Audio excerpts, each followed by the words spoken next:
J'espère que je ne vais pas m'autodoxer en écrivant cela, mais je suis un artiste graffeur ou, comme certains pourraient le voir, un délinquant. L'un ou l'autre titre ne me dérange pas. Le fait est que j'aime peindre à la bombe et que je me débrouille bien avec une bombe à la main. La communauté du tag est atroce, les gens sont antipathiques et il n'y a pas de respect entre les artistes. Pour cette raison, j'ai adopté une routine beaucoup plus discrète. J'aime taguer dans des endroits plus tranquilles où mon art ne sera probablement pas vu par d'autres artistes ou par le grand public. Les vieilles lignes de chemin de fer sont généralement un bon choix, car les wagons sont infinis et les nouveaux trains sont mis hors service et laissés sur place tout le temps. Mon ami Lucas aime venir avec moi quand je fais des tags, même s'il n'est pas très enthousiaste. J'apprécie sa compagnie. Certaines personnes ne comprennent pas l'importance d'un bon ami, et je trouve ça triste. La plupart de mes autres amis ne semblent pas respecter mon temps ou mes intérêts autant que lui. Lucas et moi nous sommes retrouvés à fumer sur un ensemble sans nom de vieilles pistes que j'avais trouvées plus tôt dans la journée sur Google Maps. Je ne suis pas un grand fumeur, mais il fume beaucoup d'herbe, alors je me laisse souvent aller à suivre son rythme. Il n'était pas très tard, peut-être un peu plus de 22 heures. Nous avons terminé un verre et discuté en marchant le long du vieux train de marchandises rouillé. Curieusement, il n'y avait pas une seule étiquette sur tout le train.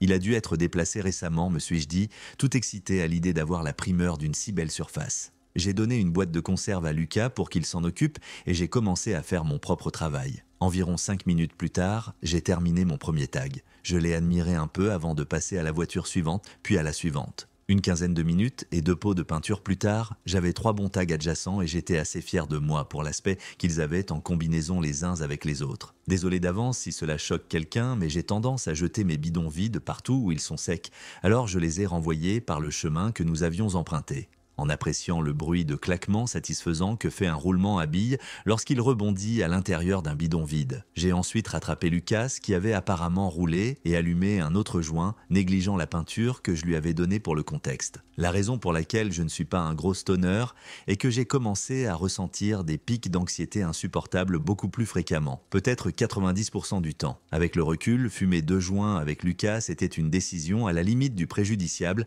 Après tout, nous faisions quelque chose d'illégal, ce qui était déjà assez anxiogène. J'ai quand même fumé le 2e joint, persuadé que tout irait bien. Dès que les dernières étincelles se sont envolées du JD, nous l'avons entendu. Un bruit sourd provenant de quelque part derrière nous a retenti dans la nuit. Nous nous sommes tous les deux figés et avons regardé fixement dans l'obscurité. Je sentais des gouttes de sueur se former autour de mon cou alors que l'adrénaline commençait à monter en moi. Je ne pouvais pas dire si le bruit venait de l'extérieur du train ou de l'intérieur d'un des wagons. Il était difficile de dire laquelle des 2 options était la pire. Nous avons attendu 1 minute entière dans le silence et rien. C'est alors que j'ai sorti mon téléphone et enregistré cette vidéo. Mon frère, où est-ce que c'était, putain ? Comme le montre la vidéo, la personne qui a fait ce bruit a pris un de mes pots de peinture vide et l'a lancé sur nous avant de nous poursuivre et de nous crier dessus. On ne voit pas vraiment le pot de peinture dans la vidéo, mais je vous jure que c'est ce qui a fait le premier bruit. Alors que nous nous échappions frénétiquement, la personne qui était derrière nous a crié « Tu ferais mieux de ne pas trébucher, mon garçon ».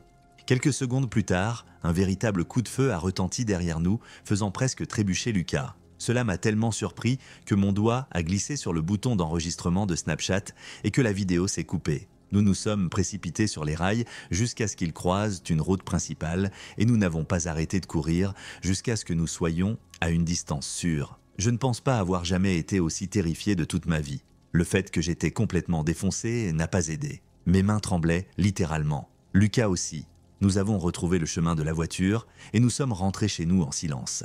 Qu'est-ce que j'étais censé faire ? Appeler la police ? J'étais littéralement en train d'enfreindre la loi. Ce n'était pas une option, mais l'histoire ne s'arrête pas là. Je suis retourné sur ces rails quelques semaines plus tard, mais cette fois-ci de jour et équipé de mon fidèle Glock 17. À ma grande surprise, le train était toujours là. Malgré cela, il y avait une différence assez flagrante cette fois-ci. Aux 3 endroits où se trouvaient mes étiquettes, il y avait maintenant de vilaines taches de peinture rouge. Quelqu'un avait délibérément recouvert mon travail. J'ai continué à enquêter tranquillement et je suis finalement arrivé à un wagon de train dont la porte était grande ouverte. J'ai jeté un coup d'œil à l'intérieur et c'était bizarre. Le wagon était complètement vide, à l'exception d'une chaise au centre et de ce qui ressemblait à des cordes et des chaînes éparpillées. Certaines cordes étaient enroulées autour des pièces de la chaise et d'autres étaient simplement posées sur le sol. Le plus étrange, c'était l'odeur. Toute la voiture sentait l'eau de Javel. En fermant les yeux, on aurait pu croire que l'on se trouvait dans un placard à produits de nettoyage. Je ne saurais trop insister sur l'odeur. On sentait littéralement que tout le wagon avait été arrosé et blanchi. Je suis allé prendre une photo de la scène lorsque j'ai cru entendre un bruit de métal quelque part dans le train. J'ai pu l'imaginer, mais je n'ai pas voulu prendre de risques. Cela m'a suffi.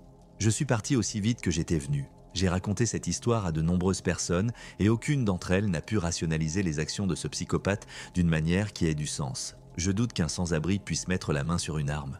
Mais je n'arrive pas à comprendre pourquoi quelqu'un d'autre qu'un sans-abri réagirait de manière aussi agressive et pourquoi ils ont décidé de dissimuler mes étiquettes, c'est un autre mystère. Je pense que l'aspect le plus troublant de toute cette histoire est la chaise au milieu du wagon. J'ai vraiment envie de retourner sur ces rails pour prendre une photo de ce que j'ai vu, mais je n'en ai pas eu le courage. Je ne sais pas si la personne qui était là cette nuit-là voulait vraiment nous tuer ou essayait simplement de nous effrayer. Mais parfois, tard dans la nuit, quand il n'y a que moi et mes pensées, je peux encore entendre ce coup de feu résonner dans mes oreilles au moment où j'écris ces lignes.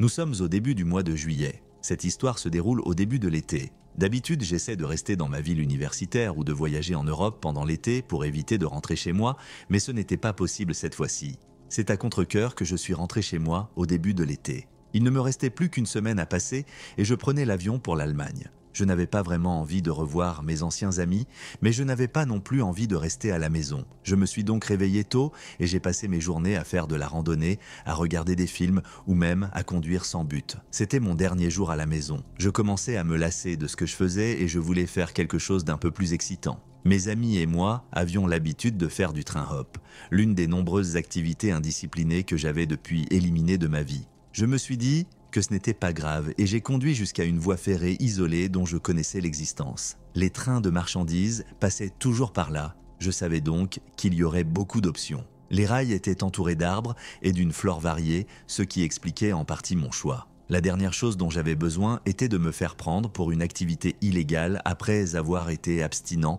pendant tant d'années. J'ai garé ma voiture et je me suis dirigé vers les pistes. Permettez-moi de décrire le tracé pour qu'il soit facile à comprendre. Cet ensemble spécifique de voies traversait les arbres pendant un certain temps avant d'entrer dans un tunnel. De l'autre côté du tunnel, il y avait une petite clairière, puis un pont massif au-dessus de l'eau. Mes amis et moi avions l'habitude de prendre le train pour traverser le pont, mais comme j'étais seul, je n'avais aucun moyen de retourner à ma voiture à moins d'avoir envie de marcher 10 miles.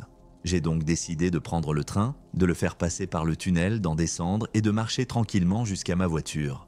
J'ai marché le long des voies et j'ai attendu qu'un train passe. Il devait être 2 ou 3 heures de l'après-midi. Finalement, après environ 10 minutes de marche, j'ai commencé à sentir la vibration familière dans les rails. J'ai rapidement couru sur le côté et j'ai fait de mon mieux pour rester hors de vue. D'habitude, pour autant que je sache, les conducteurs de trains de marchandises ne se soucient pas suffisamment de signaler les personnes qui marchent le long des voies, mais je ne voulais pas prendre de risques. Le train est passé et j'ai attendu qu'un bon nombre de wagons soient passés avant de sortir de ma cachette. J'ai choisi un wagon qui semblait facilement accessible et j'ai commencé à courir le long du train comme je l'avais fait des centaines de fois auparavant. Une fois que j'ai été assez confiant, j'ai attrapé l'échelle et je me suis balancé en haut. C'était assez facile. Le train n'avançait pas très vite. Alors que ma partie du train était sur le point d'entrer dans le tunnel, j'ai vu un étrange éclair de lumière devant moi. J'ai supposé qu'il s'agissait d'une étincelle provenant du train ou de quelque chose du genre, mais à vrai dire, je n'avais jamais rien vu de tel auparavant. J'espérais qu'il n'y avait pas un fil électrique errant ou quelque chose de dangereux dans le tunnel,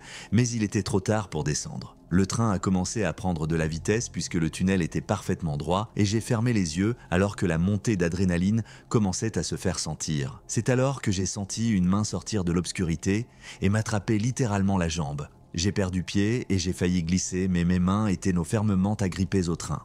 J'ai crié et donné des coups de pied, mais le train est passé en trombe avant que je puisse toucher quoi que ce soit. Avant même d'avoir pu comprendre ce qui venait de se passer, j'ai senti une autre main frapper ma jambe. J'ai crié à nouveau avant de grimper à l'échelle, en espérant être hors de portée. Mon cœur s'emballait. Qu'est-ce qui vient de se passer ? Le train est sorti du tunnel et je suis descendu sans réfléchir. J'ai attendu que le train soit complètement passé et je l'ai regardé passer sur le pont. Je me souviens avoir fait les 100 pas dans la petite clairière en pensant à ce qui venait de se passer. Y avait-il vraiment des gens dans le tunnel et qu'est-ce qu'ils pouvaient bien y faire ? Pourquoi diable essaieraient-ils de m'entraîner dans leur chute ? Toutes ces pensées, et bien d'autres encore, se bousculaient dans mon esprit lorsqu'une prise de conscience brutale me frappa en plein visage. Le seul moyen de retourner à ma voiture était de passer par le tunnel.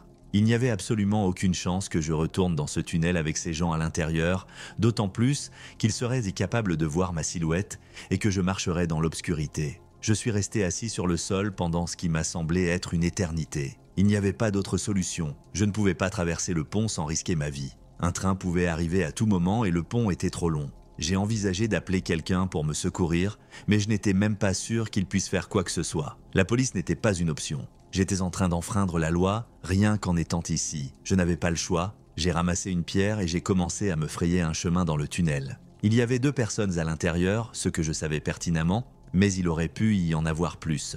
Je n'en avais aucune idée. J'étais à peu près à mi-chemin du point où je sentais la 2e paire de mains quand j'ai entendu quelque chose. Un léger cliquetis provenait de quelque part dans le tunnel. On aurait dit un claquement de langue humain, mais il aurait pu être produit par une machine. C'était vraiment difficile à dire. Je me suis figé et je me suis dit que continuer à marcher dans ce tunnel était une condamnation à mort. Je me suis senti en confiance et j'ai sorti mon téléphone. « Vous feriez mieux de rester en arrière ou je tirerai », ai-je menacé, mes mots se répercutant sur les parois du tunnel. Il y eut un moment de silence. Le cliquetis s'est arrêté aussi vite qu'il avait commencé. Il était évident que je bluffais en disant que j'avais une arme, mais je me suis dit qu'il valait mieux bluffer que de rester silencieux. J'ai alors trouvé sur YouTube une vidéo d'un effet sonore de coup de feu, j'ai augmenté le volume de mon téléphone et je l'ai fait jouer. Honnêtement, le son était plus fort que ce à quoi je m'attendais.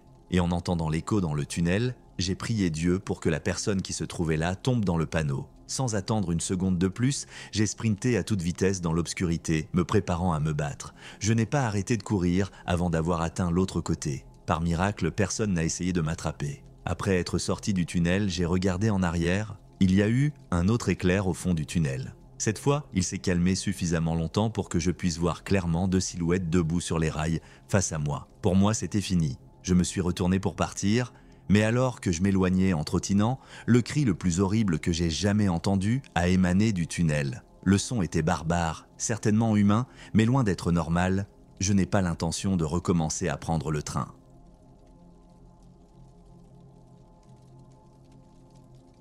Le métro de New York est un endroit effrayant. Je travaille pour le MTA depuis 7 ans et plus rien ne me surprend. Lorsque mes amis et ma famille me demandent si j'ai des anecdotes à raconter, il y en a une qui sort du lot que je ne peux pas expliquer. Cela m'est arrivé il y a environ 2 ans, mais je m'en souviens comme si c'était hier. À ce moment-là, je m'étais habitué à tout et les choses étaient devenues routinières. J'étais en poste à Brooklyn à l'époque et j'effectuais des travaux de maintenance de routine dans la gare de High Street.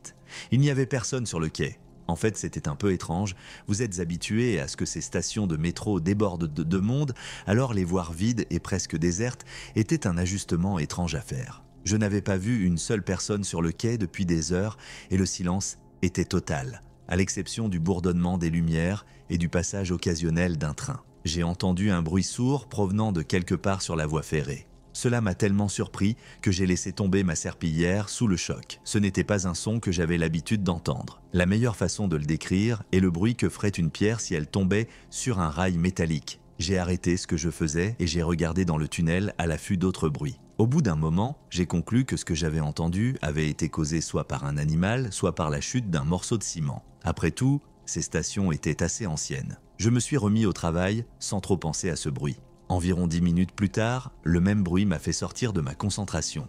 Mais cette fois, il était probablement 2 fois plus fort. Cette fois, j'ai commencé à m'inquiéter. J'ose même dire que j'ai eu peur. Était-il vraiment possible que 2 troncs du plafond soient tombés en l'espace de 10 minutes? J'ai posé mes provisions et je me suis dirigé vers l'entrée du tunnel. J'ai essayé de ne pas faire de bruit, j'ai regardé dans l'obscurité et je n'ai rien vu. Je me suis demandé si c'était une bonne idée d'appeler dans le tunnel, mais j'ai finalement décidé de ne pas le faire. Je continuais à penser que ce n'était rien, mais après que la peur initiale se soit dissipée, j'étais plus confus qu'autre chose. Je n'arrêtais pas d'essayer de penser à des choses qui pouvaient faire que le son soit comme ça. Non pas une fois, mais 2 fois. C'était d'autant plus bizarre que le 2e son était plus fort. J'ai essayé de ne pas penser au son et je me suis remis au travail, retrouvant un bon rythme. J'avais presque terminé mon travail sur ce quai et j'étais content de pouvoir quitter cette station bizarre. Alors que je terminais mon travail, j'ai entendu quelque chose qui m'a fait froid dans le dos. Une voix d'enfant appelait à l'aide depuis l'intérieur du tunnel et on aurait dit qu'il était en détresse. J'ai immédiatement arrêté ce que je faisais et je me suis dirigé vers le bord de la plateforme. J'ai hésité quelques secondes avant de décider qu'un enfant en détresse n'était pas quelque chose que ma conscience morale me permettait d'ignorer. J'ai descendu les marches menant au rail et j'ai attendu que mes yeux s'adaptent à l'obscurité. J'ai crié dans le tunnel, demandant à cet enfant s'il allait bien. Il n'a pas répondu. C'est bizarre, me suis-je dit, commençant à me sentir nerveux à l'idée de cette rencontre. C'est alors que la voix du gamin a retenti à nouveau, répétant son appel à l'aide. J'ai crié à mon tour, lui demandant s'il m'entendait. Il a répondu par l'affirmative et je lui ai demandé où il se trouvait précisément. Il y a eu un bref moment de silence avant qu'il ne me dise « Devant toi, continue de marcher ». Je ne voulais vraiment pas, mais je ne pouvais pas laisser un enfant sans défense tout seul sur ces rails. C'était dangereux. J'ai commencé à avancer quand j'ai compris quelque chose. J'ai crié dans l'obscurité une fois de plus, demandant cette fois au gamin ce qui n'allait pas. Il y a eu une nouvelle pause désagréable avant que le gamin ne réponde qu'il fallait continuer à marcher. Je n'aimais pas l'idée que tout cela était faux. Mes yeux se sont finalement adaptés à l'obscurité et j'ai pu légèrement distinguer ce qui se trouvait devant moi. Il y avait effectivement ce qui ressemblait à l'ombre d'un enfant juste en haut des rails. Mais il y avait quelque chose d'autre qui m'a presque fait hurler de peur. Une autre ombre, celle-ci beaucoup plus grande, manifestement un adulte. Mon sang se glaça et je m'arrêtai sur place. Ce n'était pas à moi que cela arrivait. Aussi lentement que possible, j'ai fait demi-tour et je suis retourné sur le quai. Heureusement, je n'ai pas été poursuivi. Sur le chemin du retour, le gamin a crié « Attends, où vas-tu » Une fois que j'ai atteint le quai, je ne suis pas resté une seconde de plus. J'ai grimpé les escaliers et j'ai appelé la police dès que j'ai eu du réseau. Je leur ai tout raconté et la police a envahi le quai en quelques minutes. J'ai attendu de voir ce qu'ils trouveraient. Après environ 20 minutes de recherche, ils ont trouvé quelque chose d'effrayant. Une seule chaussure d'enfant gisait dans le tunnel, ce qui, selon la police, pouvait signifier qu'il y avait eu lutte. Après des heures de recherche et de consultation de toutes les bases de données disponibles sur les enfants disparus, on nous a dit que nous recevrions un appel si quelque chose se présentait. On a conclu que la personne qui se trouvait là s'était cachée quelque part dans les tunnels. Je ne sais que penser de cette expérience. C'est la meilleure théorie que j'ai trouvée. Un psychopathe a kidnappé un enfant et l'a forcé à appeler à l'aide pour attirer un bon samaritain dans un piège. Ou alors, c'est peut-être leur propre enfant qu'ils élèvent pour qu'il devienne lui aussi un psychopathe. Je ne vois pas d'autre explication raisonnable que celle-ci. Mais si j'ai raison, je ne peux qu'imaginer ce que cet enfant doit endurer.